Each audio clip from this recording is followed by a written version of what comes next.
Hi, I am Michaela Bloomfield, fashion editor, writer, former New Yorker living in Paris, and host of the Fashion Week podcast. You can subscribe to the podcast wherever you listen to podcasts. Stop what you're doing and go subscribe. Work it, fix it, rock it, move it. Work it, fix it, rock it, move it. Work it, fix it, rock it, move it.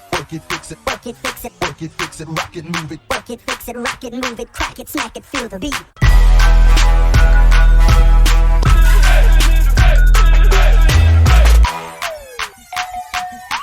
Hopping in for a quickie episode. I went to the south of France for the first time. I spent 4 days in the area known as the French Riviera. I was there for all of the Cannes Film Festival festivities, primarily the Amphar Gala. So the Cannes Film Festival is a marketplace, essentially. The bare bones of it, behind all the glamour, it is a marketplace. And it's a trade show almost. It's where producers and film distributors come to Cannes, and view the latest international film projects from all genres, and they hear from thought leaders in the film industry, and they ink multi-million-dollar movie contracts.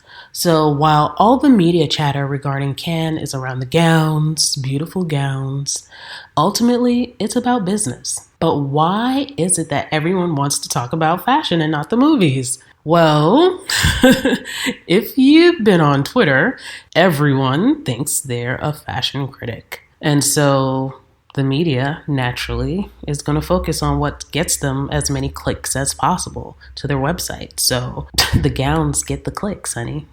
While I was on the red carpet at the Amphar Gala, I briefly spoke with Law Roach, and he's a renowned stylist, and he said this was his first time in Cannes as a stylist. So he said, Cannes is essentially a dream for a stylist.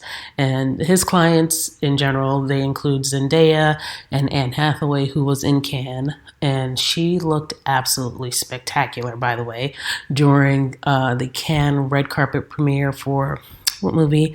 The Armageddon Time, I think is the movie. Don't quote me on that.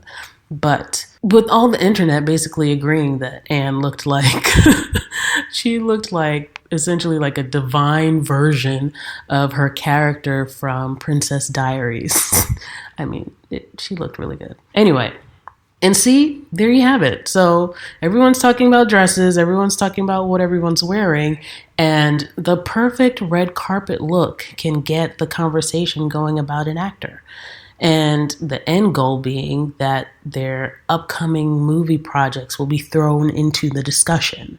And while film buffs may prefer that the conversation about Cannes center on the films rather than the fashions, a greater plurality of people on the internet love to play fashion critic. And not for nothing, the actors get something out of it. Zendaya famously mentioned that before she was an A-lister that she is today, she would go out to any red carpet event and her goal was to dominate with her outfit. And another good example is when Lupita Nyong'o won the Oscar for Best Supporting Actress in 2013. Her powder blue Prada gown helped land her on the #1 spot for Vogue's Best Dress list, and all the ensuing media discussion moved her from unknown to A-list. By the time of the 2015 Cannes Film Festival, Lupita wore this emerald green Gucci gown and basically sealed her fashion icon status and cemented her position as a highly sought-after actress that people wanted to see and discuss. So what do you think of the Cannes Film Festival's connection to fashion? You can leave me a comment somewhere on the internet. You can email me at m@fashionleague.io.